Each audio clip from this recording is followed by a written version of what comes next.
वो गद्दारी के केस में अंदर है। उसने हाँ। पाकिस्तान का ओथ लेकर उसने पाकिस्तान को नुकसान पहुँचाया है। यानी इज़्ज़त के साथ वो आपको लेने आए हैं, आप अपना वहाँ पे ड्रामा कर रहे हैं, करतब कर रहे हैं। नहीं आता तो क्या तुम्हारे बाप का नौकर है मीडिया? हर वक़्त कवर करेगा। ये तो वो आदमी है जिसने सऊदी अरेबिया को धमकी दे दी थी। उन्होंने मुझे बताया कि अब इमरान खान को भी पता है कि पानी सर से ऊपर जा चुका है। मुझे आज एतजाज़ अहसन साहब ने एक बात कही, बड़ी इम्पोर्टेंट बात है। अस्सलामुअलैकुम नाज़रीन, आप देख रहे हैं मुबश्शिर लुकमान यूट्यूब चैनल और मैं हूं समीना राना। हमारे साथ तशरीफ रखते हैं मुबश्शिर लुकमान साहब। अस्सलाम वालेकुम सर, कैसे हैं आप?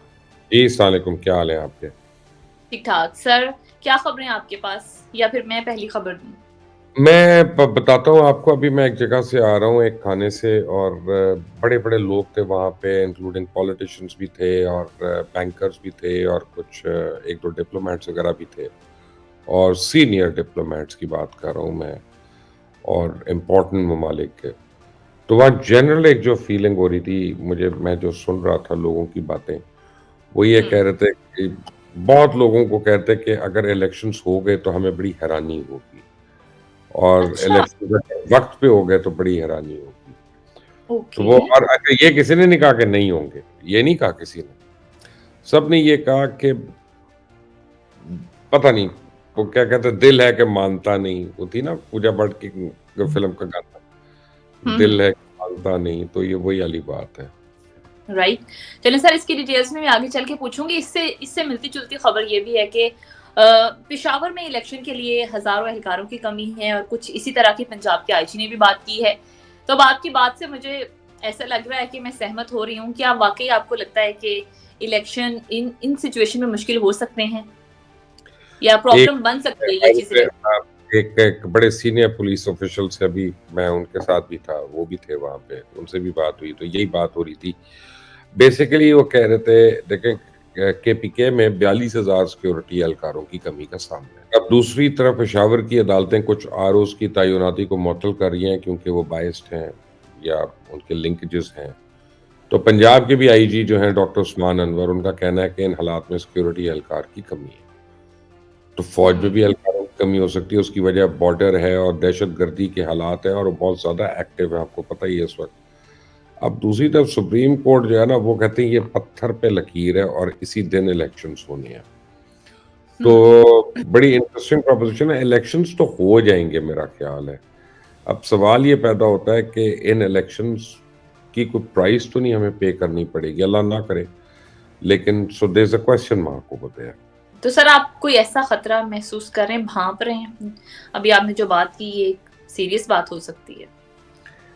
नहीं, मुझे अभी ऑनेस्टली मुझे ज़ाती लोगों का ख़्याल है, काफ़ी लोगों का, जिनको मैं बड़ी वैल्यू देता हूँ।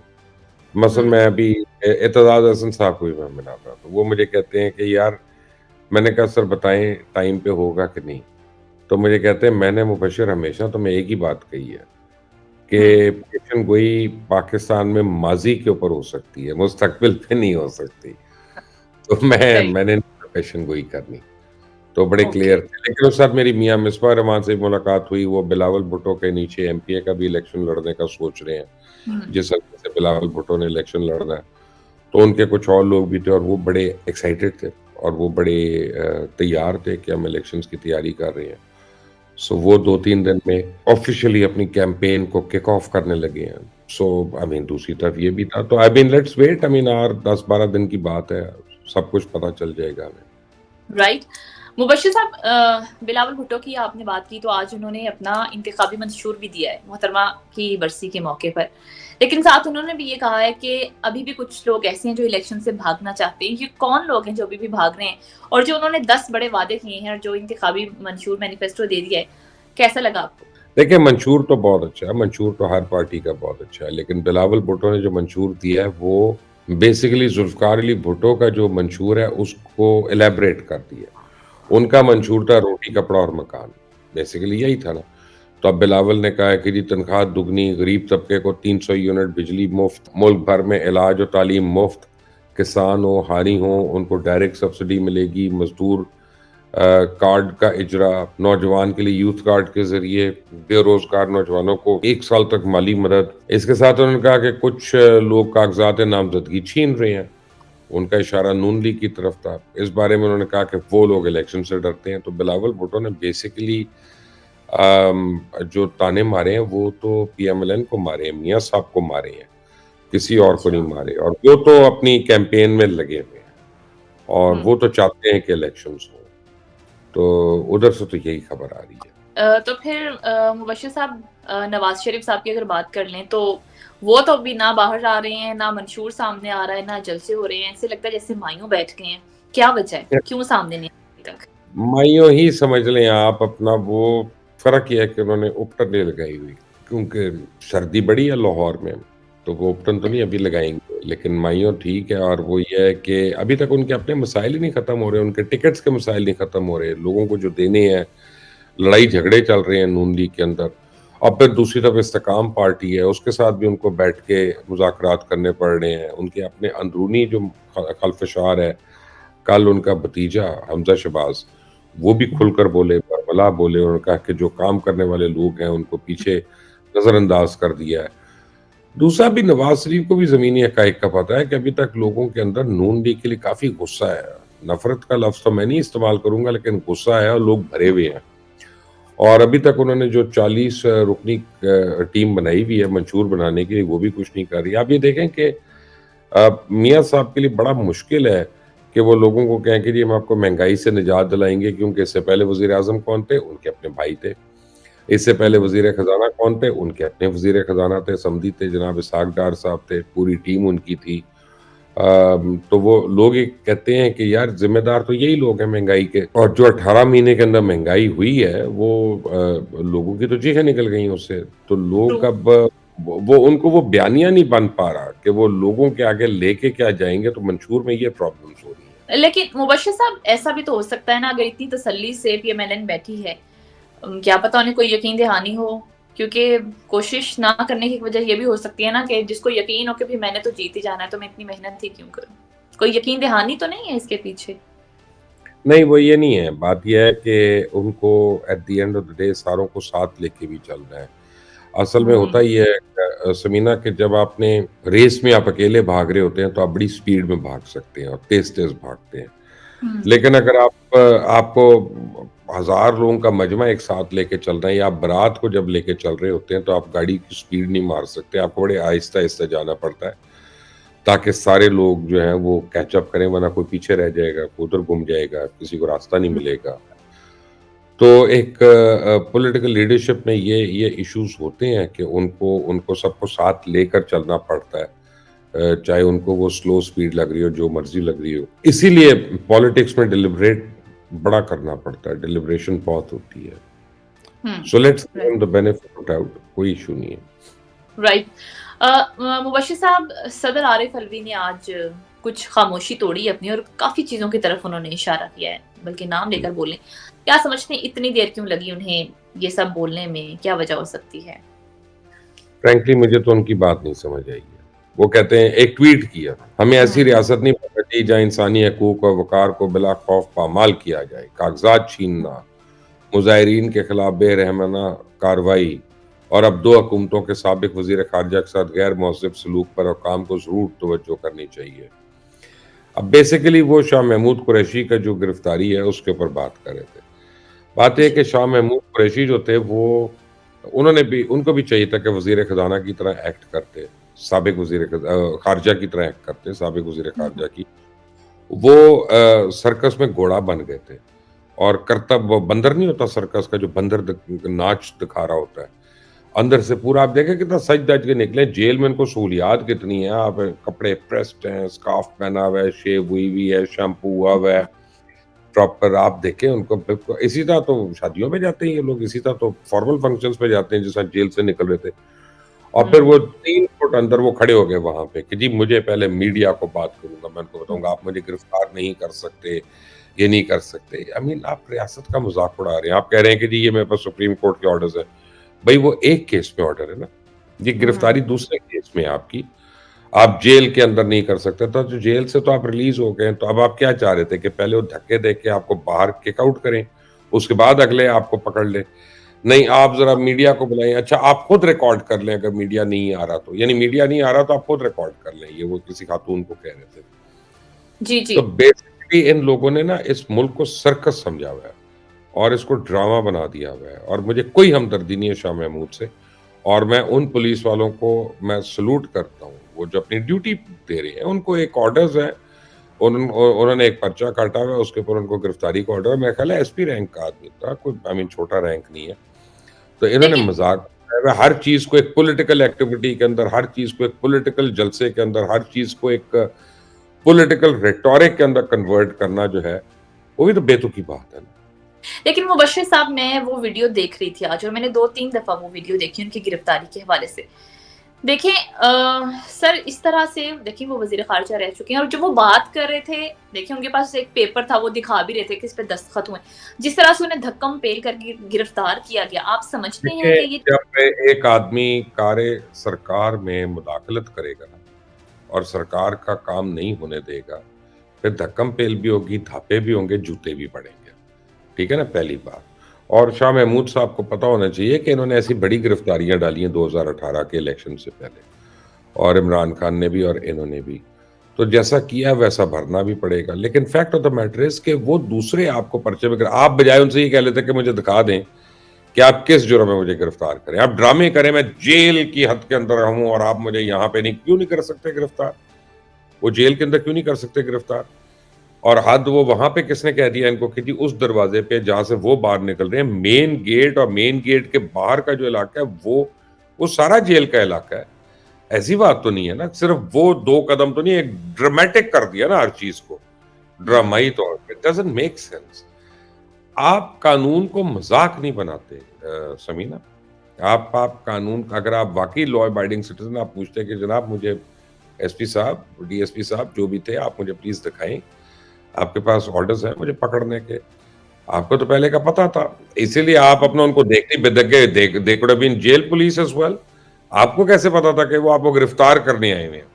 इसका मतलब इत्तला तो उन्होंने आपको अंदर दे दी थी कि सर जी, आप प्लीज़ यहाँ से आपको जाना है, दूसरी जगह लेकिन पे जाना मुबश्शिर साहब, अकॉर्डिंग टू शाह महमूद कुरैशी कि उनके वो रोबकार जारी हुए और वो पेपर्स दिखा रहे थे मीडिया को कि देखिए मेरे तो रोबकार पर दस्तखत है। ही हो गए, आपको के आपको जो बावजूद मैं मुझे क्यों पकड़ा जा रहा है?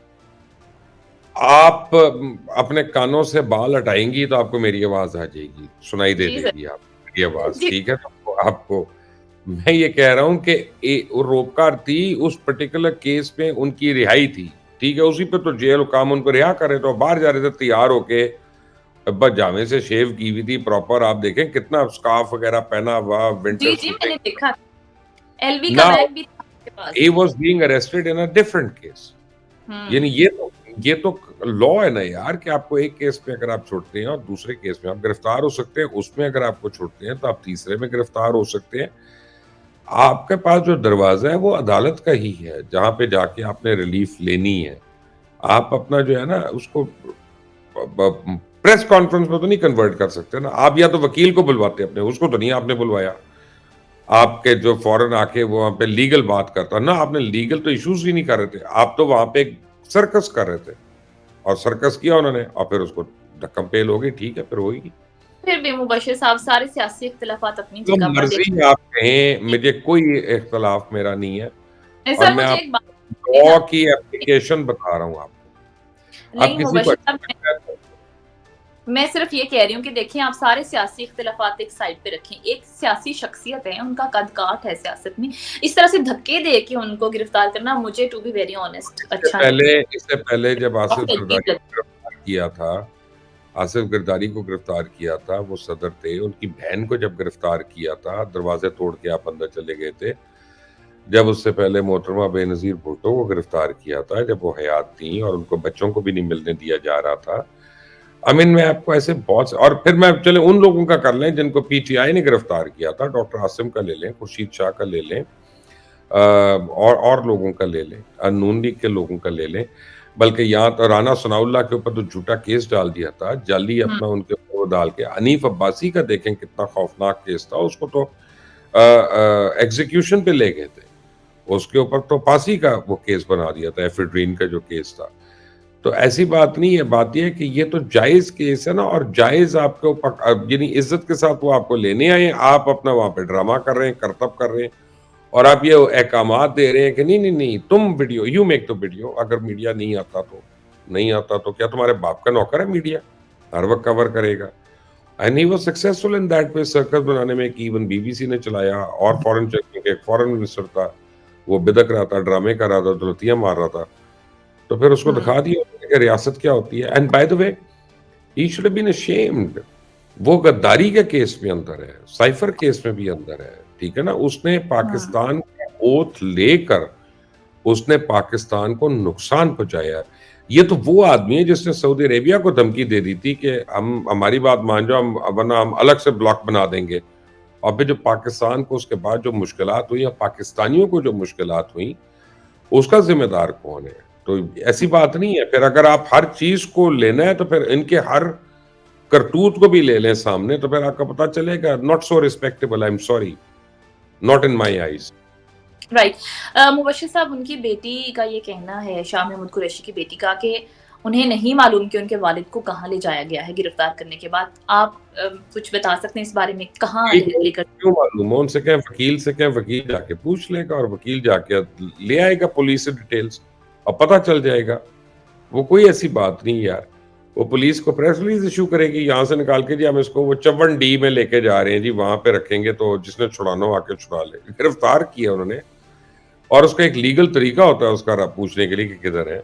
वो उनका राइट है, वो उनको पता चलेगा। लेकिन उनको वकील भेजें, अपना वकील के थ्रू करें या खुद चली जाए थाने, जो मुतल्लिका पुलिस है वहां पे, उससे उनसे पता कर लें। राइट। चलिए मुबश्शिर साहब, कुछ इमरान खान के हवाले से भी बात कर लेते हैं। उनकी नाअहली ख़त्म करने पर जो दरख्वास्त थी उसकी जल्दी समाअत को, उस दरख्वास्त को तो मुस्तरद कर दिया इस्तदा को। आप समझते हैं कि अगले ज़िमनी इलेक्शन इमरान खान लड़ सकेंगे अगले साल?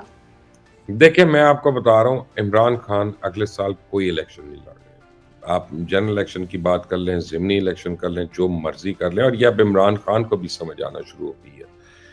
मेरी कुछ ऐसे लोगों से मुलाकात हुई है जिनकी इमरान खान से बड़ी रेगुलर मुलाकातें भी हुई, और उन्होंने मुझे बताया कि अब इमरान खान को भी पता है कि पानी सर से ऊपर जा चुका है और अब उनके लिए मजीद यू टर्न्स नहीं कोई लेगा। इमरान खान ले लेंगे यू टर्न, कोई और उनके लिए यू टर्न नहीं लेगा।